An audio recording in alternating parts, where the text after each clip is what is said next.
Okay. Hi, my name is Michael Klein, and I want to thank you today for joining us for what I expect to be an interesting conversation with our guest, Brandy Banks Hotchkiss, about all the things that go into making housing for that we're calling affordable.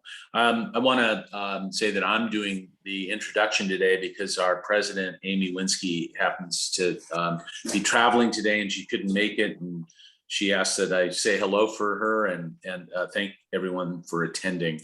I'm thanking you as well, by the way. Cardno is today's sponsor, and without sponsors, we wouldn't be able to have meetings. And so I want to thank Loretta Flick for having her firm sponsor the program today. We're going to be running the program as a conversation, and I want to encourage the audience to use the chat box to bring up questions, and I'll do my best to answer those or have Brandy address those and answer the questions. Our trustee staff, Nancy and Sheila, will prod me if I don't get to your question. So I hopefully will get to everyone. So with no further delay, I'd like to move forward. If we can go to the full screens, and we're ready to go on that. And that's awesome. Thank you. So let me introduce Brandy Hotchkiss. Brandy, if you would you tell the audience a little bit about what you do and you know, for how long have you been doing it? And, you know, yeah. But Sure. you know, thank you. Sure. So I'm an affordable housing development consultant, and I work primarily with a lot of nonprofits here in the Valley. I started a long time ago, probably, let's see, about 17, 18, 19 years ago, at a company based out of Cleveland that was a developer, contractor, and property management company, before I got into the consulting on my own. And so what I help the nonprofits with is they can't have someone on full-time staff. I help them basically from concept to completion, helping them from site selection through the application process for the financing, looking for, you know, selecting the best partners, selecting the best architects, the best contractors, helping them through that construction process, anything else you need along the way, and then working with them through any of the application funding sources that we have to, with any kind of closeout procedures, any of the audit things that we have to go through, and just helping them through that whole entire process. And that's what I do here at a daily basis with the affordable housing. And I think the unit count's somewhere above 1,500 at this point for affordable units that I've assisted in the area. That's great. So I think I want to change the order of things just a little bit, but before the program started today, Brandy and I started to talk about what is affordable, and I actually think before we get into costs and things of that, the main thrust of today's conversation, knowing what is considered affordable, or at least an idea of what's affordable, I think it'll just give context to all of this. And so there's different levels of affordability, and Brandy, maybe you can talk about those sort of levels, and then just give our listeners a bit of guidance on, you know, how much income, say, let's just keep it simple, just a family of two, you know, and a 2-bedroom, but there's different brackets. So Sure. And if anyone wants to see this afterwards, there's a whole chart that I can email, or I don't even know if I can attach it in the chat room. Is there a way to do that? I'm sure. But so yes, for a family of 2 in a 2-bedroom apartment at 40% of area median income, they would be making $25,280 to afford a rent of $711. Family of 2 at 50% AMI to afford an 888 apartment would be making $31,600, and 60% AMI would be $37,920, and the 2-bedroom rent would be $1,066. So And- just a and- hint. And is there a average rent that covers that same market right now for that 2-bedroom? Do we know where we are market wise? Aren't we right around 1,300 or so, sort of in that broad market? Yeah, I think for the MSA, I think in general, I think it's even higher than that right now. Yeah. I mean, there's specific markets that blow that out, right? Like, I don't know, downtown Scottsdale. With that in mind, that at least sets the table, if you will. We've got to have so-called affordable units that will allow somebody that so-called family of 2, really given Arizona minimum wage, they're coming in at the 40% number, because I think our minimum wage across the state's $12, so that's $24,000 roughly, and that's your 40% number. Does that sound about right? Sure, for mental math real quick. Yeah. I'm sorry, that's what I do. I just like crazy. So we've got to build a unit that can be rented at 700 and change every month. Well, we haven't seen 700 and change rents here in the Valley for a long while. So on 2 bedrooms, and so I wanted to talk a bit because today's the idea was to talk about items that make the housing cost, make up the cost of the housing, and the idea isn't really for Brandy and I are not really we're going to do our best not to express opinions about good or bad, but we're just trying to make sure everybody sort of understands, gee, this is what it takes to make this happen. And the first thing I wanted to talk about is, because you brought it up the other day when we were doing conversation about preparing for this meeting, was LEED standard. So in many of the places you're building, it sounds like to me that you're required to provide a completed LEED certified building. Is that correct? And if so, what can you let our audience know a little bit about what does that entail? What is if you were doing, say, 100-unit building, what does that cost, or some range at least? So I guess it's important to know why we have that put on us as a developer. And so just, I guess, one step back is, where does that building standard come from? And it's based on where our funding source is, what your funding source is making you do, or not making you do, but you're selecting it in a point scoring situation where it's a competitive thing. So, everyone tries to get the maximum amount of points.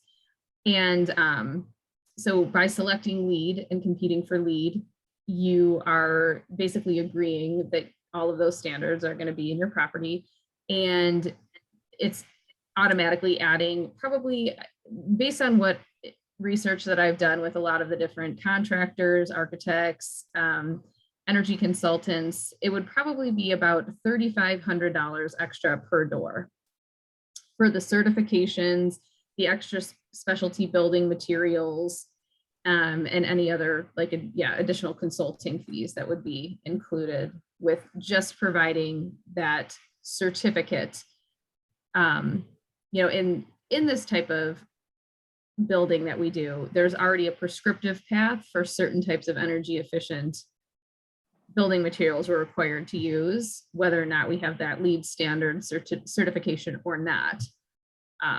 So would an example of that be glazing windows?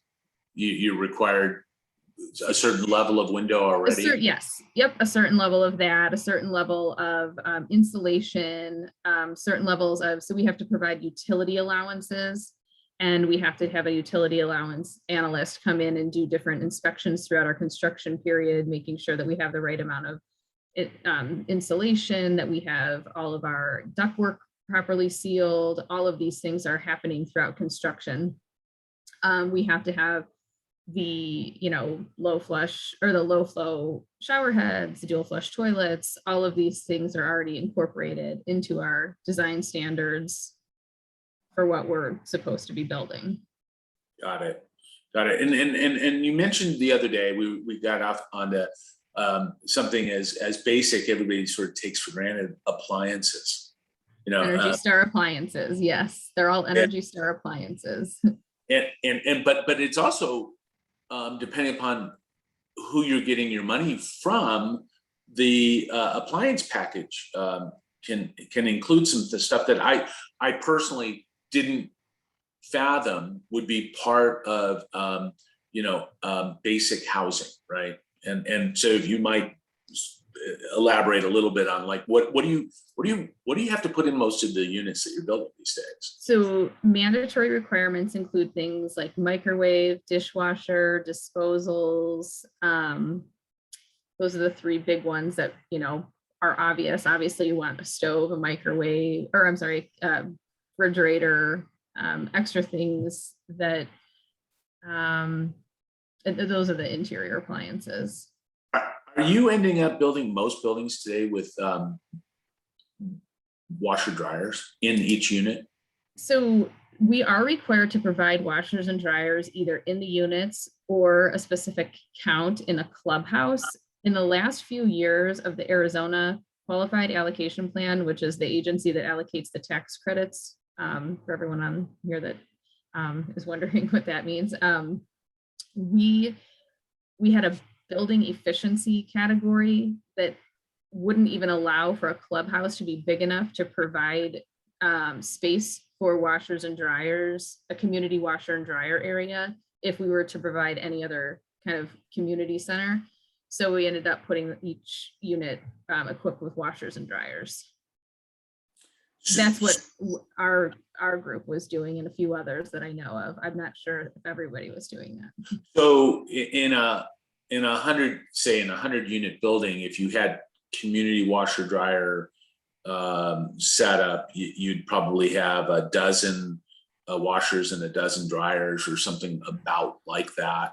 Mm-hmm. So on the margin, that meant that you were buying and plumbing for 100 units, 100 washers and 100 dryers versus 12 of each. Right. We'd have to have the plumbing for them set up in the units no matter what. It was just a matter of buying the appliances for each unit or not. And why would you have to have the plumbing set up in advance? In case they wanted to bring their own. Oh, I see. Okay. So that they had the ability to provide their own. Now, a lot of the decisions that you're making because you're also managing these units and you're holding them for a long term, and then eventually the grant monies allow the units to revert to market, right? So I know you have to focus on the immediate of, okay, what's my delivered cost, right? And then the long term, what do I want to make sure I have in these units to keep them easier to manage, less expensive to manage, but also convertible to market rate at a later date. So some of those considerations, the one that we talked about was, in the kitchen was dishwashers. So what are those? What's the trade-offs there? What do you think are in the requirements that add cost that you would prefer not to have as an operator, or things that are in there that guys like me, just money heads that are just trying to go, gosh, I want to provide dignified housing, but at the lowest possible cost, so I can get the pricing down. So there's that conflict. So, right. And I think you could ask 10 different management companies, and I think you'd probably get 10 different answers here. But personally, I think that the dishwashers are a good idea and a good investment, because lately they've been saying that energy efficiency is more is better off with a washer or dishwasher than hand washing dishes anyway. These properties are inspected frequently by different, depending upon your funding sources, your equity investor, the city, the state. You have all these different people doing audits on you annually. These apartments need to be very clean. They check for like the grease on the stove because it's a fire hazard, dirty dishes in the sink because then roaches could come, like all these different things. Anything that can kind of assist the management company in aiding the residents and keeping that unit clean is going to be a benefit in the long run for the operations of the community. Certain things like microwaves. Do you need a microwave? I don't know. It's not, at the end of the day, that's not a massive cost. It's not like a top of the line microwave that's going in. That's something that I wouldn't, here or there to me, but it's probably easier with kids to have the ability to have a microwave. But I do definitely believe that the dishwashers are a good thing. Well, great. And now that you've had these units under management for quite some time, like on an operating basis, do you notice a difference in cost between, say, individual washer dryers or community washer dryers? Or is it kind of a push? Or so we haven't had the individual washers and dryers for more than 6 years now, and we haven't had too big of an issue with them yet. So to be determined. Yeah, so it's working. Okay, yeah. Good. So the next one of the next things that goes into the cost is sort of mandated or required or finishes, and some of that's from the cities, right? The approving bodies, and some of it's from your equity or investor partner side, right? So if you can kind of talk about some of those things that impact cost, and if you can just give us a sense of, again, a per door on that stuff, it's just helpful if you can.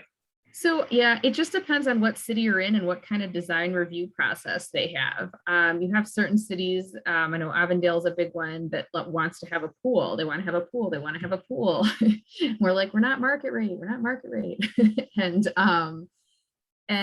it's an operations nightmare as well, like for just insurance purposes, for operations purposes. And, in the back of my head, I've got 4 little kids and I'm always like, oh my gosh, if one of the children drowned in that pool, I wouldn't ever feel this, it's just a terrible thing to think about. But you want to keep the properties as safe as possible, and you can't possibly have a lifeguard on site all the time, but and it's very costly. It's a costly thing.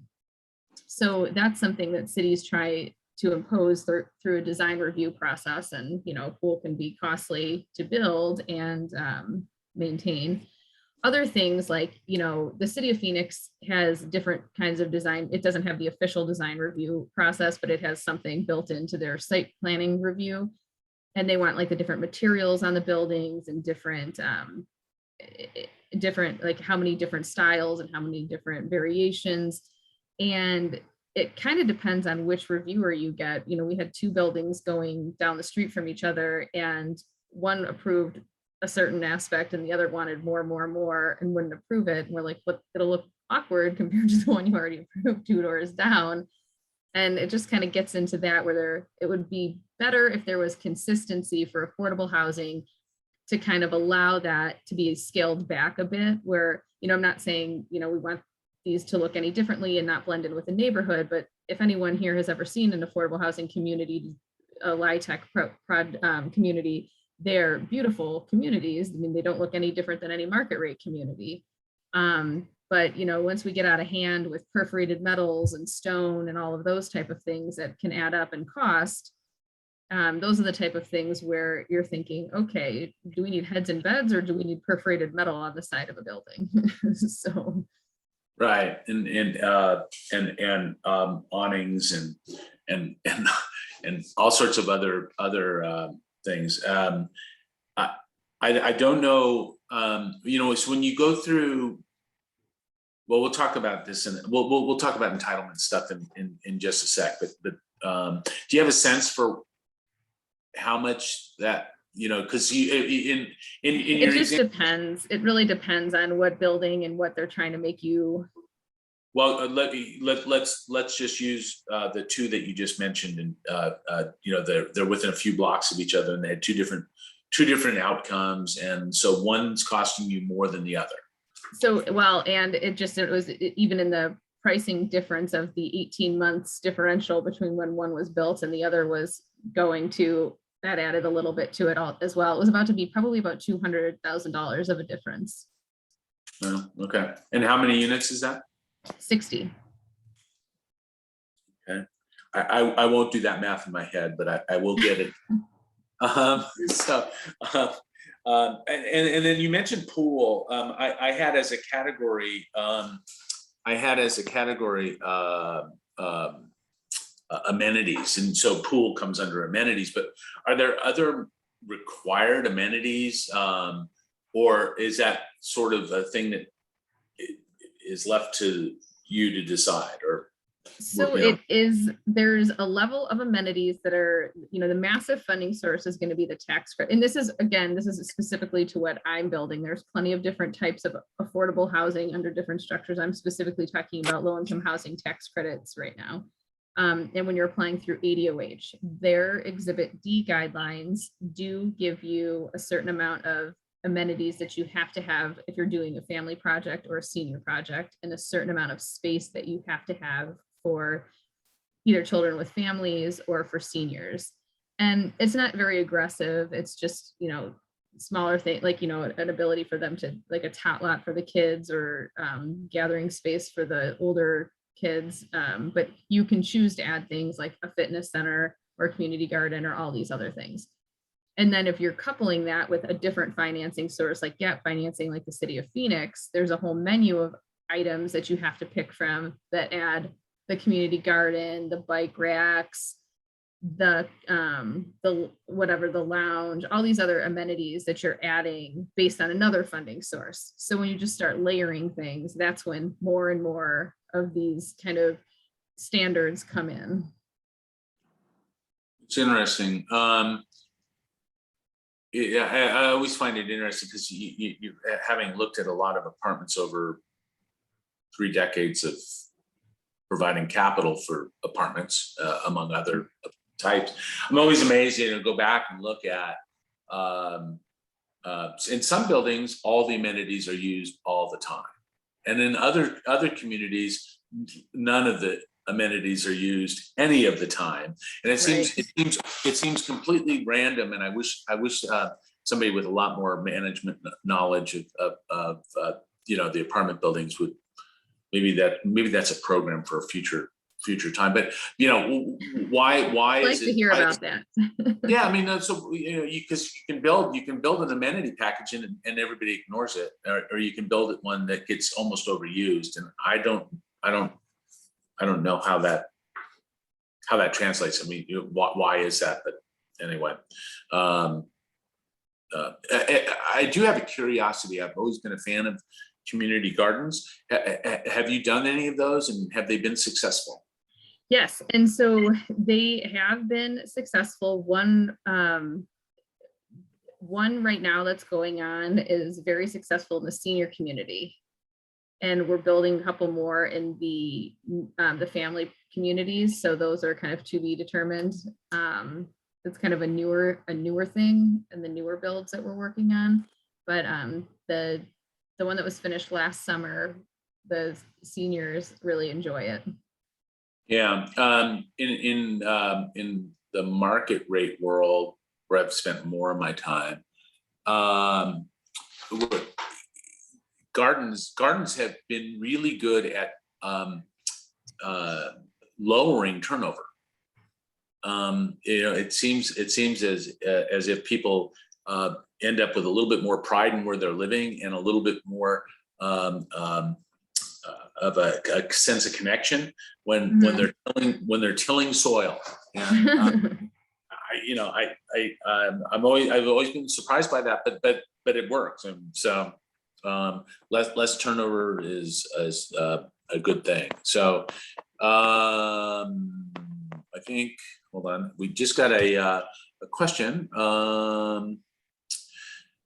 So Patrick Brennan writes, I've noticed that several recent low-income housing tax credit senior housing projects have included small outdoor amenities, not pools, but have successfully pursued reduced parking requirements. This appeared to make the sites much more feasible based on buildable area. Is this catching on? So I think that that's always been a thing, reduced parking requirements for senior buildings. I think back in 2007, I did that on an elderly community that we worked on, just because you drive through a senior site and it's like 1/3 of the parking is taken up if you're parked properly according to the whatever zone or whatever city you're in. And I think that, it's a very reasonable request to make to the cities, for sure, that there's a reduced parking requirement for that. So if it's, it catching on, I think that it's always been going on. And I think that it's a very logical thing, get more units, more affordable units versus just empty parking lots. I think it's a good thing. And providing the more amenities for it is, depending upon the cost of the amenity and what the amenity is and if it's usable, that would be like, for instance, on one of ours, we have an outdoor walking path. And so I hope that it ends up working out, but we didn't actually have to have a parking variance on that one, but that's a nice amenity and it doesn't have to have a lot of work to be maintained. But have some of the municipalities in our in the valley adjusted their code that if you're age restricted above pick number 55, 62, 65, whatever their number is, that they've lowered the parking requirement, or is it always a variance that in your experience? In my experience, you always have to actually apply and go through the process. It's not just a given. So it'd be nice if there was actually written legislation that was just easy. You could just go for it and not need to go through an entire process. Right. Yeah, which is a segue into the process and entitlements.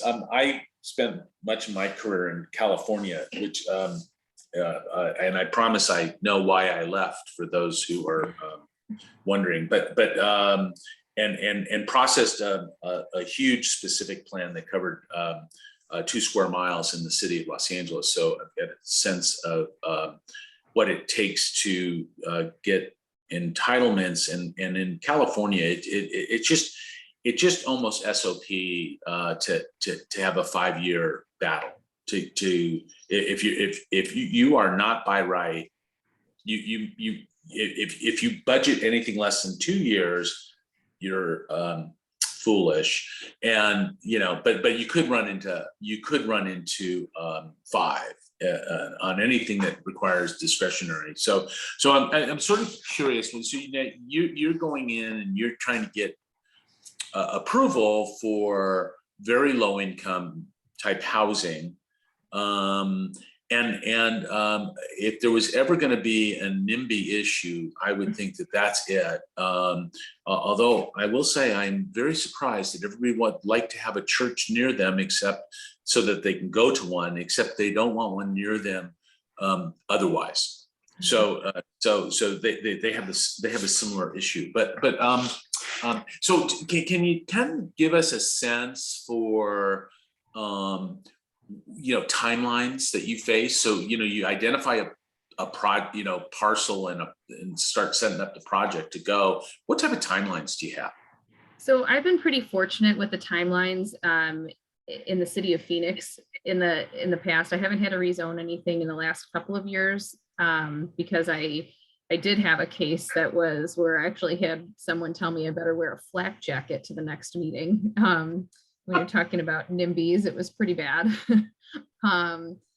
And so I wanted to stay away from rezoning for a few years, but the process and the problem with the errors, like finding your QAP, which is your rule book for how you're going to apply for that year, and it changing every single year, was that you didn't know exactly what the goals were, what the point scoring was, what site you needed to get, unless you already owned the site and it was a second phase or something like that. So you really had to operate on an accelerated timeline if you were going to apply that year. And I was always fortunate enough to be able to kind of compress a rezoning case or a variance into, because you have to have your zoning 100% when you apply on April 1st, you have to have it 100% complete.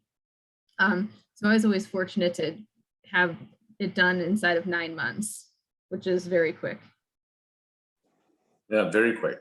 Have you done anything in any other municipality? And if you don't want to say which one, have you run into multi-year entitlement issues here? I have run into a city that we backed out of. Okay. Yeah. I mean, I think for most of us here, if this is our normal, we're talking about, oh, well, it's taking longer, but it's like from 6 to 9 months instead of, I mean, literally in California, and depending upon municipality, it could take 5 years. I was in a deal where we had a 5.5 acre parcel, and we were going to put assisted living, 2 stories, 25-foot max height with a 25-foot setback, all landscaped next to single family. Now, if you know anything about assisted living, it's pretty quiet, other than an ambulance every once in a while. But it's not like the neighbors are partying. And then age-restricted apartments on the part that was further away from the single family housing, and they fought us to death. So after 4 years of just getting nowhere, we ended up converting it all to single family. And so what ended up happening was that the people that were fighting us about the 26-foot height assisted living with a 25-foot setback ended up with a 5-foot setback and a 26 height on 2-story houses with, and that's what they got. And at the end of the day, instead of that 5.5 acres, housing, I think potentially 400 or 500 people, something, some number like that, it's gonna maybe 100, and so, and you wonder why housing's more expensive. So, so some of the conflicts that you run into, I mean, is there a pattern to, what are the sort of the complaints? What is it that if you're trying to write a marketing pitch, that you're always, when you write a marketing pitch, you're always trying to imagine what objections would be and then address them prior to them even arising, right? So right. What do you want to share some thoughts on that? Well, honestly, I have been so shocked in the last 12 months that it's hard to even answer that.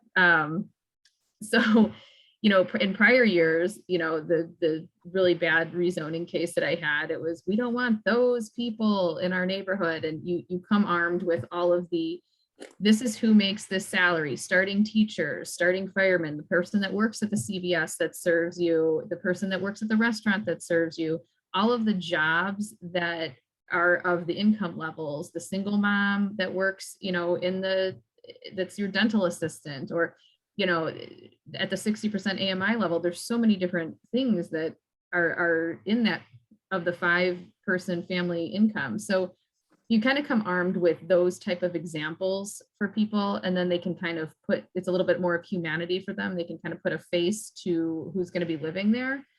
But you know, some people that doesn't get through to very well. And then I had some neighborhood meetings at a different site we were doing. It wasn't a rezoning case, but it was just a courtesy neighborhood meeting for the new site that we're going into. And it was the exact opposite situation where, you know, a lot of people are like, we don't want you in our neighborhood. These people are like, we want you in our neighborhood, but we want you to guarantee us that you're going to house formerly incarcerated folks. And I was like, oh, this is a new one. I've never heard this one before. I was expecting the backlash of, we don't want you, we don't want those people. And they were like, okay. And I mean, like, it's those people, they're saying that to me, by the way, but I've never been so shocked at a meeting. So I don't know how to prepare for meetings anymore. That one's new. I never heard that one before. Yeah. I suspect if we ask for a vote, most people would say they've never heard of that one before either. It's a specific village in the city that's really kind of taken that on as a mission. Oh, well, good. That's awesome. You know, people, we all make mistakes. We, you know, should be given a shot at showing that we're not going to do the same thing twice. So you're running into, well, it's random. There's no particular, which makes it very difficult to manage too. But the NIMBYism, I mean, you know, I lived in Scottsdale and kind of, you know, following what's going on. I'm not active in it, but I'm, you know, following it. I mean, this town is taking a pretty active role in no, you know, saying no is the word that it says quite a bit, it seems, to me at least.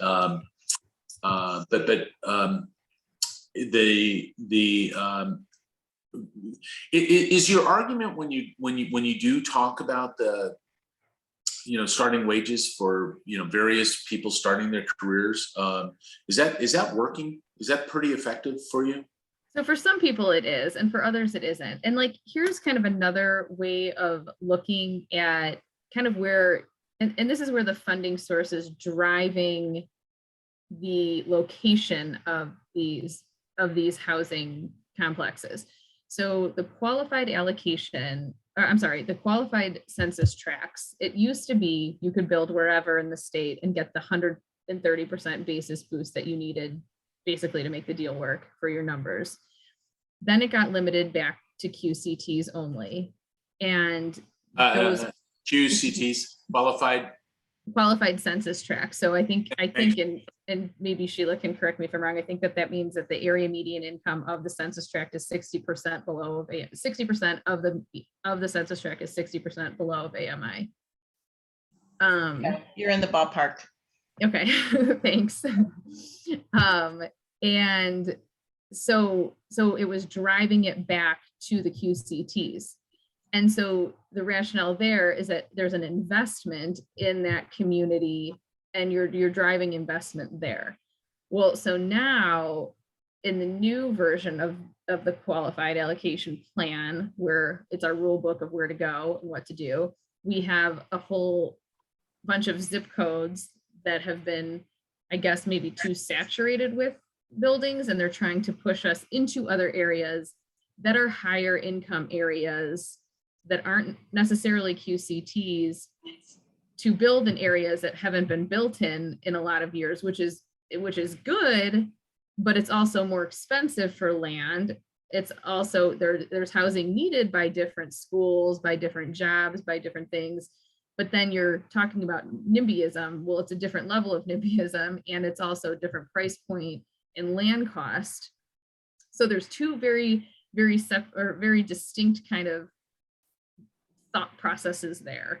Is it's like, which is, you know, and you could debate it all day long, which is better, which is worse. And And if you didn't have the NIMBYism, it would probably be, simple, but there's a lot of things to unpack there. But yeah, because now if you're trying to direct you as a developer to go into one of the more expensive zip codes, you're going to pay 3, 4, 5, 6, 7 times as much per door for your land, just for the land, right? I mean, right. That's what we're encountering so far, in what we're seeing right now. Well, because you're competing against, say, if just use 85255, right, with is a northern part of Scottsdale. 2-bedroom rents there now are, I'm guessing, 21, 22, 2,300 and up, depending upon the quality of the building and the finishes and all that stuff. So now all of a sudden you've got a market rate that's 4 times higher than what you just quoted at the beginning of the program. It's you can't make that math. The only way you make that math work is with a lot more subsidy.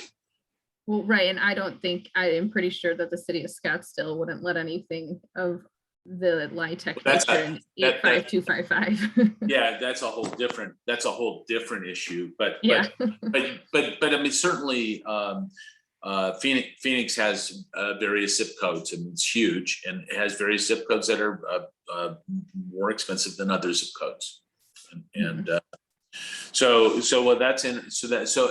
that's being driven by the allocator of the capital. Correct. Of the tax credits. Credits. Yeah. So the interesting thing about this is that the allocator of the capital, or the tax credit, is driving the locations of these things, but that also can be directly attributed to driving up what is needed from a subsidy standpoint, because you're being directed to go to a place where the dirt, say, is 3 times more expensive than if you were just trying to do one that was as least costly as possible. Right. I mean, their job is to create goals and to create reasons why we should do things. And so that's what their job is, to kind of protect the credits as the allocating agency and make sure they're being used properly and being used in the best way that they should be used. So not saturating certain areas, and not doing, not doing the same thing over and over again. Spreading it out throughout the community is a goal of theirs, which was, something that when the whole state was able to get the 130% boost was probably a little bit easier, I think. I don't know. But I think it's probably tough from their standpoint, the decisions that they have to make, but this is one that they've made this year so far, and we're in the second draft. It's not final yet. Yeah. Okay. Well, it'll be interesting to see how that goes. So all of that entitlement stuff that goes into a building, right?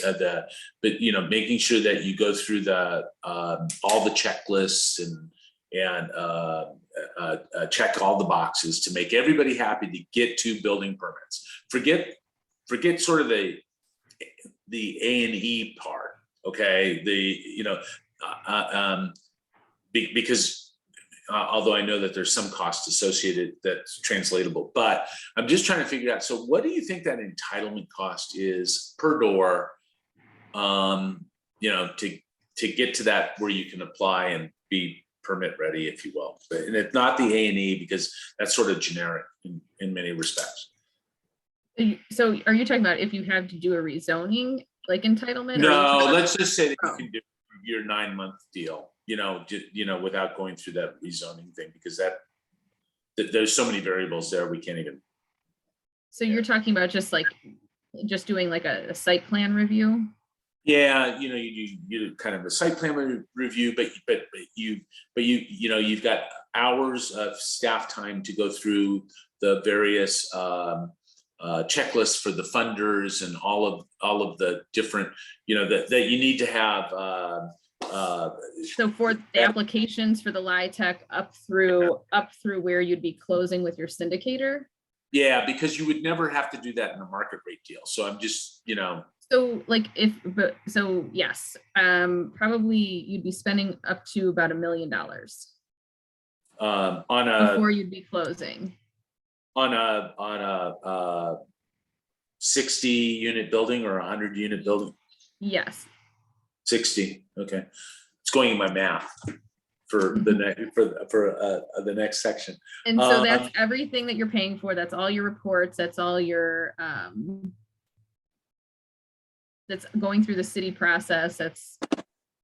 You were talking about the planning and development and everything, correct? Yeah. So which gets us to, which by the way means that it's a drop in the bucket compared to our neighbors to the west. But we'd like to keep it that way. Yes, we would like to keep it that way, because providing dignified housing, having the ability for there to be dignified housing for every income group is what makes communities successful, and it's really important. So I wanted to talk a little bit about. We've got about 12 minutes left, and I just want to encourage people, if you've got questions, please fill in the chat box. We'll address them right away. But so one of the things I wanted to talk about was a little bit about the math of these things, and we talked a bit about it yesterday, and so I wanted to go over that again. But what I can tell you is that I just added up the various categories, and I got to $25,000 a door, and which is, like I said, it's not horrible in terms of cost. But if you wanted to say get a 6% return on that money, it's $125 a month.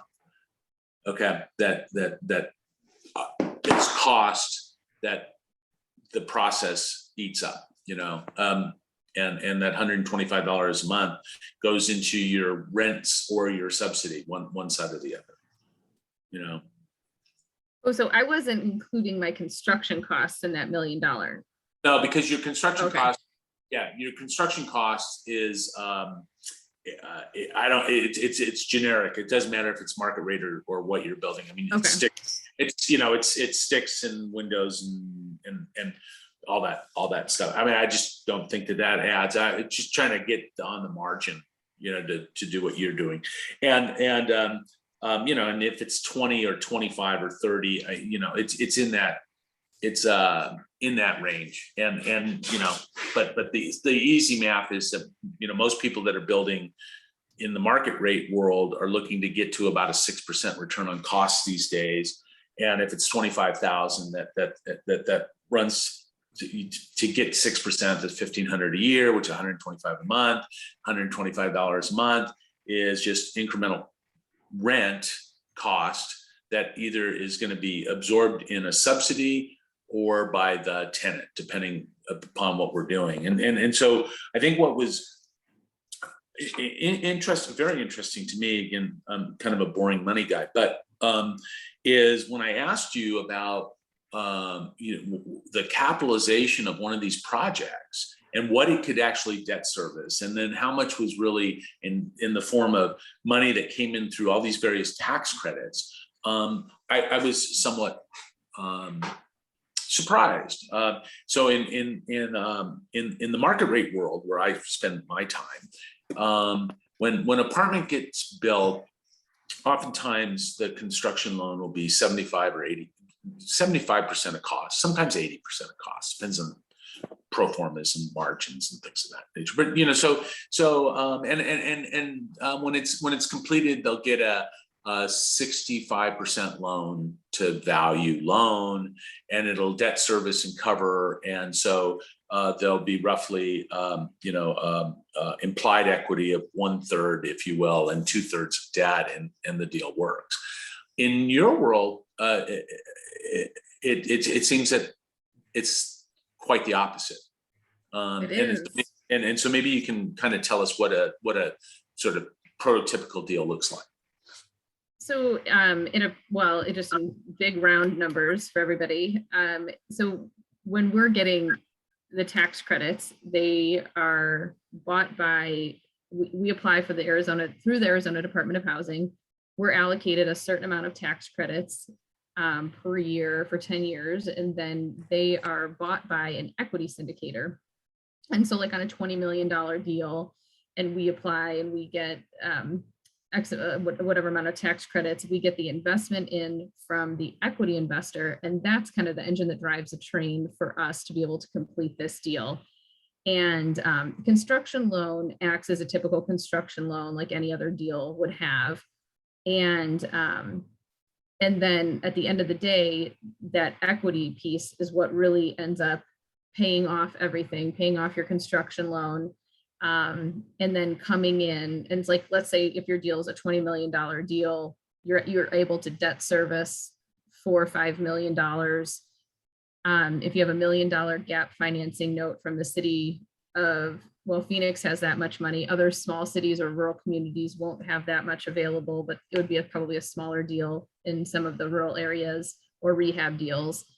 And that's what you'd have. And that's what's able to keep the rents down so low, is because that low permanent loan. So the rents can stay low to keep that debt service where it is. Right. And some of the gap financing pieces are cash flow notes. So if the property is 100% occupied and doing what it's supposed to be doing, you can pay your cash flow note back.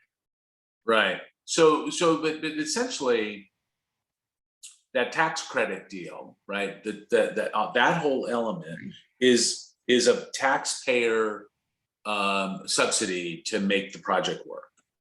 Yes, it's a dollar for dollar tax credit that goes to the investor, and the investor ends up paying the project like whatever, how many ever cents on the dollar that goes to the project, but it is derived from taxes. Right. It's a federal tax credit. Right, because the biggest buyers in years past have always been commercial banks of that paper, so that they can keep their actual tax payment down. It also gives them backdoor CRA credit and Community Reinvestment Act credit, and so but at the end of the day, taxes not collected are taxes that are or not paid, right? Are taxes paid by other people, assuming you believe in a balanced budget. But it's also a good way to get like the private investment into like a housing. This housing wouldn't otherwise be possible. Oh no. Yeah, I mean that I'm not expressing an opinion, good or bad, as much as I'm just saying this. Mechanically, this is how it works. I mean, right. I mean, when I started in the business, which is a bazillion years ago, there used to be this really awesome deal. I mean, really awesome deal. Now, the marginal tax rate was 70%. So, it was politically, the people that like to say that they were taxing the rich could say, we're really handing, giving it to them. But there were a whole series of categories, technology, oil and gas, real estate, that had these huge write-offs. So I happened to be CFO in the mid 80s for a technology company, qualified, but the credit was the same for real estate. And it was a 2-for-1 credit, or excuse me, write-off, 2-for-1 write-off for every dollar that you gave to a real estate developer or to a technology company. We were a technology company. So it was pretty darned easy to raise money, because if we went to someone that was in that 70% marginal tax bracket and said, give us $100,000 and you'll save $140,000 on your taxes, because it was 2-for-1. Right. So for every dollar they gave us, they wrote $2 off their income, and therefore they're at 70%, they saved $140,000 $25,000. So, you know, it was like shooting fish in a barrel, I think is what they say. So, you know, it was pretty easy. So there, I mean, there are ways of doing things that get outcomes that governments want, and so the tax credits. You know, the tax credit is one of those things. I think it was just interesting to point out that when you build one of these things, nearly 2/3 of it requires a subsidy to make it pencil so that we can provide housing for people who are making $25,000 a year. Mm-hmm. Okay. Yeah. And that's, you know, that's to me, that's a, you know, that's just one of the things that society has to decide on, and think about what we talked about today, which was, you know, the core that was, how much does all this cost? And what we, you know, here we're lucky because it's not so bad, but it is $25,000 a door, and that is $125 a month. And when you're you know, doing $775 rent, $125 is 18% of that or something like that. So, you know, it adds up, and people just need to be aware of it and make up your own mind. Brandy, this has been terrific. We've got 2 minutes left, so last call for any questions. And while I'm waiting to see if anybody types something in, I want to mention that LAI on the international basis has programs for everyone, and we've been covering affordable housing at the international level as well. And we just are coming up with a date, December 3rd, for something called New and Old Dimensions on Affordable Housing, and we've got a speaker that's terrific and written books about how affordable housing once was handled in the United States, and how it's going to be handled, or how it's handled now, and the pluses and minuses. I think it'll be an interesting meeting. Brandy, anything to conclude before we sign off for today? No, unless anyone else has any questions. I think there might be one about is the Affordable Housing Fund set up at the AZ Community Foundation being utilized? I believe that it is. I think that people are out there using that. I don't know specifically who is applying, but I've heard about it before, and I know that people have used it in the past. I think the first award went to UMOM, United Methodist Outreach Ministries, got some funding to help with a development, I believe. Back a while ago, but yeah, that was, yeah, I heard about that one for certain. Yeah, and recently, I'm not sure. I'm sure though that it's been. Thanks, Sheila. Yeah, and the any other comments? I do want to also say we're having the third part of this 3-part series on November 18th. So tune in. Appreciate everybody spending a little bit of time with us from their busy schedule, and thank you again, Brandy, for your time. I learned a ton, so I hope everybody else did. Thank you. Everybody have a great day. Thank you. Bye.